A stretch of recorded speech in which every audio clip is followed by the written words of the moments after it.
एक गरीब किसान हरिया रहता था। उसके परिवार में उसकी पत्नी और एक लड़का गोलू था। तीनों खूब खेतों में मेहनत करते और अपने जीवन का गुजारा करते।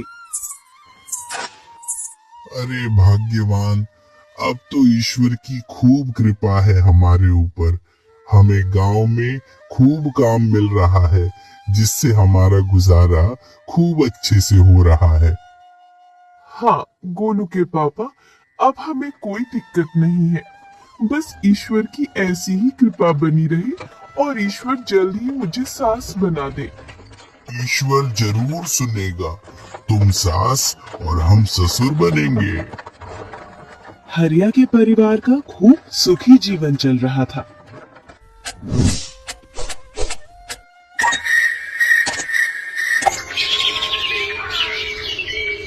कुछ दिनों बाद हरिया के लड़के गोलू की तबीयत खराब होने लगी।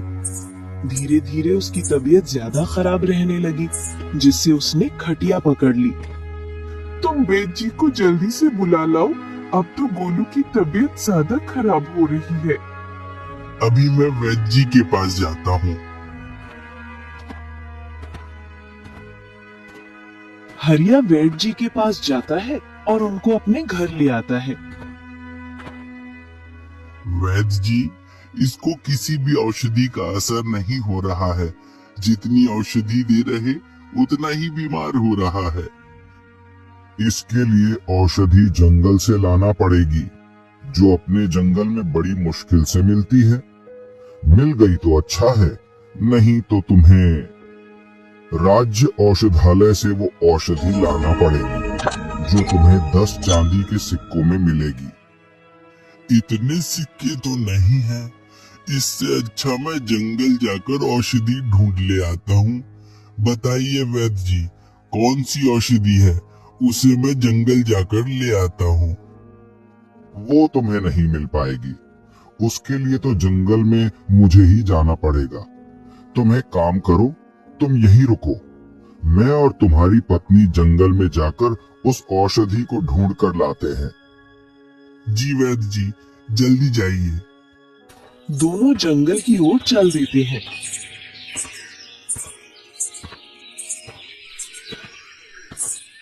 बेटी, अब हम जंगल के बीचों बीच आ गए हैं।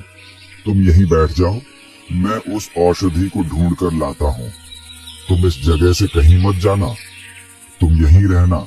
मैं तुम्हें इतने बड़े जंगल में कहाँ ढूंढूंगा। जी वैद्य जी, मैं यही बैठी हूँ। वैद्य जंगल में औषधि ढूंढने के लिए चला जाता है और हरिया की पत्नी उसी जगह पर बैठ जाती है। थोड़ी देर बाद उसकी निगाह एक गुफा पर पड़ती है, जो देखने में बहुत सुंदर दिख रही थी। वो उसके पास चली जाती है। तभी उसको घोड़ों के पैर की आवाज आती है। थोड़ी देर बाद 3 घोड़े दिखाई देते हैं, जिन पर 3 नकाबपोश आदमी बैठे थे और एक आदमी पर एक संदूक था। उनमें से एक आदमी बोलता है, सरदार, ये गुफा अच्छी दिख रही है, क्यों ना ये चोरी का संदूक यहाँ छिपा दें। हाँ लल्लन, तू बोल तो सही रहा। यहाँ तक राजा भी नहीं पहुँच पाएगा। जैसे ही राज्य में शांति का माहौल होगा, तभी इस संदूक को गुफा से बाहर निकालेंगे। तीनों घोड़ों से नीचे उतरते हैं। सरदार आगे हो जाता है और लल्लन और डोलू उस संदूक को उठाकर उसके पीछे पीछे चल देते हैं। गुफा के अंदर संदूक रख आते हैं। अगर तुम दोनों ने गद्दारी की या किसी को बताया, तो तुम दोनों की खैर नहीं। नहीं सरदार, हम किसी को नहीं बताएंगे और ना आपसे गद्दारी करेंगे। तुम मेरे वफादार चेले हो, फिर भी अगर ये संदूक इधर से उधर हुआ, तो तुम्हें वो सजा मिलेगी जो तुमने कभी सोचा भी नहीं होगा। नहीं सरदार, हमारा विश्वास कीजिए, हम आपके साथ कभी गद्दारी नहीं करेंगे। तीनों वहां से चले जाते हैं। इधर हरिया की पत्नी उसी जगह पर जाकर वापस बैठ जाती है, जो वैद्य बताकर गया था। थोड़ी देर बाद वैद्य अपना सर झुकाए आ जाता है। वैद्य जी, मिली औषधि?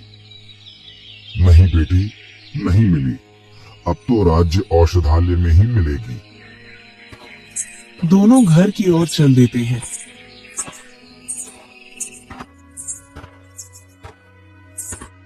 वैद्य जी, मिली औषधि? नहीं हरिया, नहीं मिली। अब तो तुम्हें राज्य औषधालय से ही औषधि लानी पड़ेगी। इसके लिए तो सिक्कों की व्यवस्था करना पड़ेगा।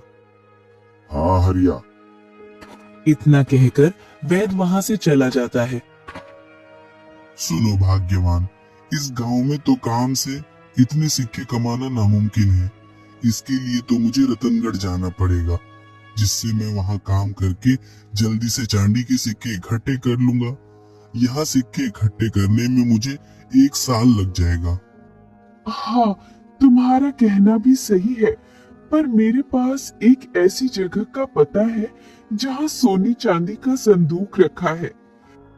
तुम्हें कैसे पता उस जगह का? जब मैं वैद्य जी के साथ जंगल गई थी, तब मैं एक गुफा के सामने बैठी थी। उसी गुफा में कुछ डाकू एक संदूक लेकर आए थे और राजमहल का चुराया हुआ संदूक वहां छिपा कर गए थे। क्यों ना उस संदूक में से अपने काम के लिए कुछ सिक्के निकाल लाए, जिससे गोलू का अच्छे से उपचार हो जाएगा। नहीं, वो राजकोष का चुराया हुआ धन है। अगर किसी ने पहचान लिया तो सारे धन की चोरी का इल्जाम अपने ऊपर लग जाएगा। इससे अच्छा अपनी खुद की मेहनत से कमाकर गोलू का इलाज कराएंगे, और ये चोरी चपाटी हमसे नहीं होती। इतना कहकर हरिया अपना सामान उठाकर रतनगढ़ की ओर चल देता है। इधर डाकू उस संदूक को उठाने के लिए गुफा के पास पहुंच जाते हैं। जैसे ही गुफा के सामने पहुंचते हैं तो वे तीनों हक्का बक्का रह जाते हैं। अरे लल्लन, जब हम यहाँ से गए थे तब इसमें कोई दरवाजा नहीं था। अब इसमें दरवाजा कहाँ से आ गया? हाँ सरदार, जब हम यहाँ आए थे तब इसमें कुछ नहीं था। इस दरवाजे को तोड़ना पड़ेगा सरदार। हाँ लल्लन, लेकिन इसको तोड़ने के लिए कुछ भी नहीं है। एक काम करो, तुम दोनों रास्ते पर जाओ। कोई गांव का व्यक्ति रास्ते से गुजर रहा हो तो उसे उठा लाओ। जी सरदार। दोनों जंगल के रास्ते पर पहुंच जाते हैं। उसी रास्ते से हरिया रतनगढ़ जा रहा था। डोलू, वो देख, वो आ रहा है गांव का आदमी। चल, इसको पकड़कर ले चलते हैं सरदार के पास। लल्लन और डोलू हरिया को पकड़ लेते हैं। अरे कौन हो तुम? मुझे कहाँ ले जा रहे हो? दोनों हरिया को लेकर अपने सरदार के पास पहुंच।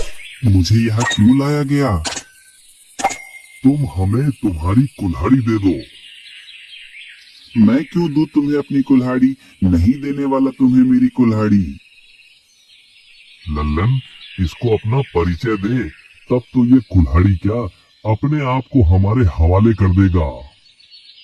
तुम जिसके सामने खड़े हो वो है सरदार डाकू। इनका नाम तो सुना ही होगा, या और कुछ बताऊं? इतना सुन हरिया के पांव डर के मारे हिलने लगते हैं। डरता हुआ हरिया बोलता है, सरदार, गलती हो गई, आपको पहचान नहीं पाया। कुल्हाड़ी चाहिए आपको? लो, इस कुल्हाड़ी को आप ही रख लेना। इस कुल्हाड़ी में धार तो है ना? जी सरदार। गोलू की मम्मी इसी गुफा का बोल रही थी। ये वही गुफा है। इतने में ही एक और घोड़ा आ जाता है। उस पर भी एक नकाबपोश आदमी बैठा था। क्यों सरदार, अभी तक तुझसे धन नहीं निकला? मालिक, बस निकाल ही रहे हैं। जब गुफा में संदूक रखने आए थे तब इसमें कोई दरवाजा नहीं था, लेकिन आकर देखा तो इसमें दरवाजा दिखा। बस तोड़ने की व्यवस्था कर रहे हैं। मैं कुछ नहीं जानता, मुझे मेरा सारा धन चाहिए सरदार, चाहे तुम कुछ भी करो। हरिया पहचान जाता है कि नकाब में कौन है, और वो आदमी अपने घोड़े पर सवार होकर वहां से निकल जाता है। आजा, ये कुल्हाड़ी दे और निकल जा यहाँ से, और सीधे अपने घर जाना। अगर तू इधर उधर गया तो तू समझ तेरे साथ क्या होगा। नहीं सरदार, मैं सीधा घर जाऊंगा।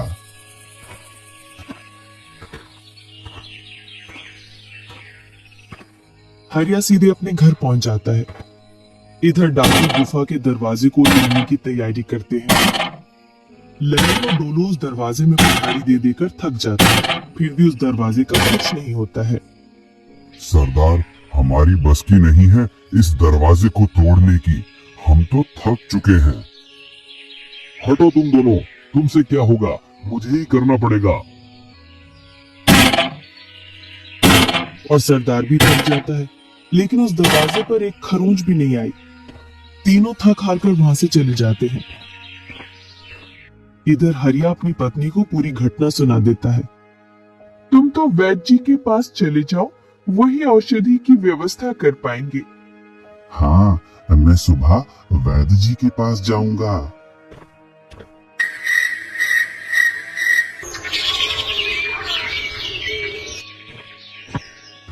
दूसरे दिन हरिया वैद्य जी के पास पहुंच जाता है और जंगल में जो उसके साथ घटना हुई थी वो पूरी वैद्य जी को बता देता है। अब तो तुम्हारे बेटे की बीमारी का इलाज हमारे वेद गुरु ही कर सकते हैं। वो तुम्हें नदिया के किनारे पर अपनी कुटिया में मिलेंगे। तुम अपने बेटे को भी साथ में ले जाना, वो देखकर बीमारी की औषधि दे देंगे और तुम्हारा बेटा वहीं स्वस्थ हो जाएगा। जी वैद्य जी। हरिया अपनी गाड़ी तैयार करके उसमें अपनी पत्नी और बेटे को बैठाकर नदिया की ओर चल देता है। नदिया के किनारे पर वैद्य गुरु की कुटिया दिखाई देती है। थोड़ी देर बाद वे कुटिया के पास पहुंच जाते हैं। कहो बालक, कैसे आना हुआ? गुरुजी, मेरा बालक बहुत दिनों से बीमार है, इसके उपचार के लिए आपके पास आए हैं। वेद गुरु गोलू का उपचार करते हैं और कुछ औषधि गोलू को पिला देते हैं। मैंने इसको औषधि पिला दी है और कुछ औषधि अपने पास रखो। संध्या के समय इसको पिला देना, जिससे यह सुबह तक पूर्णतः स्वस्थ हो जाएगा। जी गुरुजी। और हाँ, इस बालक का भविष्य बहुत उज्जवल है। यह राज्य का मंत्री बनेगा। इसको राज्य मंत्री बनाने में आपका योगदान बहुत अधिक रहेगा। कैसा योगदान रहेगा? तुमको उस दिन जंगल में डाकू पकड़ के ले गए थे और जो आखिरी में घोड़े से आया था वो राज्य मंत्री धुरंग था, जिसने राजकोष में से धन चोरी करवाया है और वह राज्य से और भी धन चुराना चाहता है, जिससे कि राज्य कमजोर हो सके और फिर वो राजा को हटाकर स्वयं राजा बनना चाहता है। इसका तुम फायदा उठा सकते हो। उस गुफा के बारे में उनके अलावा सिर्फ तुम्हें मालूम है। तुमको थोड़ा इंतजार करना पड़ेगा। जैसे ही राज्य में ऐलान हो, तुम राज्य में जाकर राजा से मिलना। और हाँ, उस गुफा का दरवाजा एक जादुई दरवाजा है। उसको खोलने के लिए चमकीला पत्थर ले जाओ। जैसे ही तुम इस पत्थर को उस दरवाजे पर लगाओगे तो वो दरवाजा खुल जाएगा। जी गुरुजी।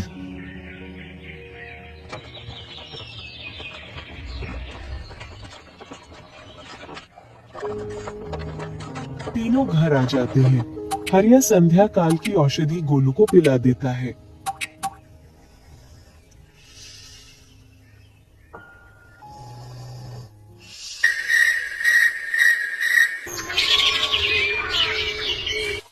सुबह का समय। अब गोलू पूर्णतः स्वस्थ हो गया था और तीनों अब राजमहल के ऐलान का इंतजार करने लगे। कुछ दिनों बाद राज्य में ऐलान कर दिया जाता है, जो कोई व्यक्ति राजकोष का धन वापस लाएगा और चोरों को पकड़वाएगा, उसको महाराज की ओर से इनाम दिया जाएगा। इतना सुन हरिया और गोलू राजमहल की ओर चल देते हैं।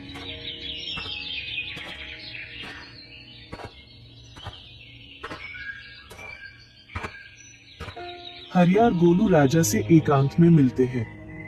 महाराज, हम आपका धन वापस ला सकते हैं। इसके बदले में आपको हमारे बेटे को मंत्री बनाना पड़ेगा। ऐसा तो संभव नहीं। इसके अलावा आप और कुछ मांग लो। क्योंकि मेरी राज्यसभा में अभी पूरे मंत्री हैं, वो भी विश्वसनीय। उनमें से मैं किसे हटाऊं जिसके बदले में आपको बैठाऊं? महाराज, छोटा मुंह बड़ी बात, आप खुद समझदार हैं। आपके राजकोष के बारे में कौन कौन जानता है? मैं और महामंत्री धुरंग दोनों, इसके अलावा तीसरा कोई नहीं जानता। बस, तो चोरों की सहायता आप दोनों में से किसी एक ने की होगी, तभी चोर राजकोष तक पहुंच पाए। तुम्हारा मतलब हमने स्वयं अपने राजकोष में से चोरी करवाई? नहीं महाराज, मेरा ऐसा मतलब नहीं है। अगर आपने चोरी नहीं करवाई तो इसमें महामंत्री धुरंग सम्मिलित होगा। अरे हाँ, ये तो मेरे दिमाग में आया ही नहीं। अभी धुरंग को बंदी बनवाता हूँ। नहीं महाराज, ऐसी गलती मत कीजिए, नहीं तो चोर भाग जाएंगे। क्यों ना चोरों और महामंत्री धुरंग दोनों को साथ में पकड़ा जाए। वो कैसे? जब भी महामंत्री धुरंग राज्य से बाहर जाता है तो वो जरूर चोरों से मिलने जाता होगा। जब वह राज्य से बाहर जाएगा तब हम उसका पीछा करेंगे। अगर तुम्हारी बात सही हुई और धुरंग दोषी पाया गया तो तुम्हें मैं इस राज्य का महामंत्री बनाऊंगा। मंत्री नहीं, महामंत्री। जी महाराज, बस आप उस दिन का इंतजार करो जिस दिन धुरंग इस राज्य से बाहर जाएगा।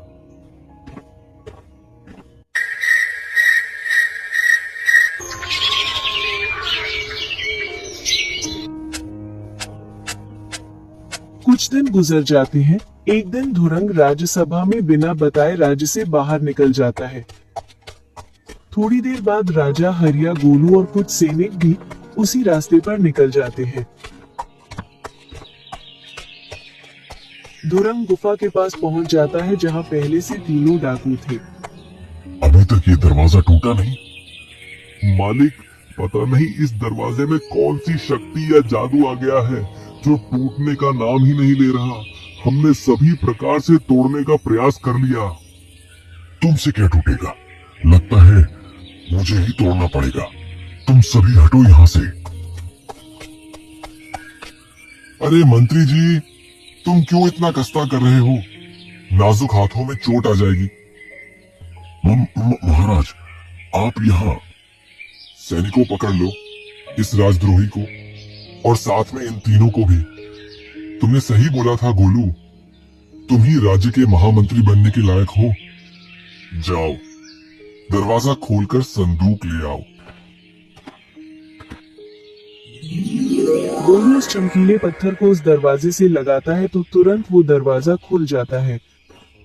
गोलू और दो सैनिक उस गुफा के अंदर जाते हैं और उस संदूक को उठा लाते हैं। धुरंग, तुम्हें क्या जरूरत पड़ गई जो तुम राजकोष में से धन चुराने लगे? राजकोष को कमजोर करके आपको राजा के पद से हटाना चाहता था, जिससे मैं इस राज्य का राजा बन सकूं और अपने अनुसार शासन चला सकूं। तुम्हारी ये इच्छा तो पूरी नहीं हुई। अब तुम कैदियों के राजा बनो और उन पर अपना शासन चलाओ।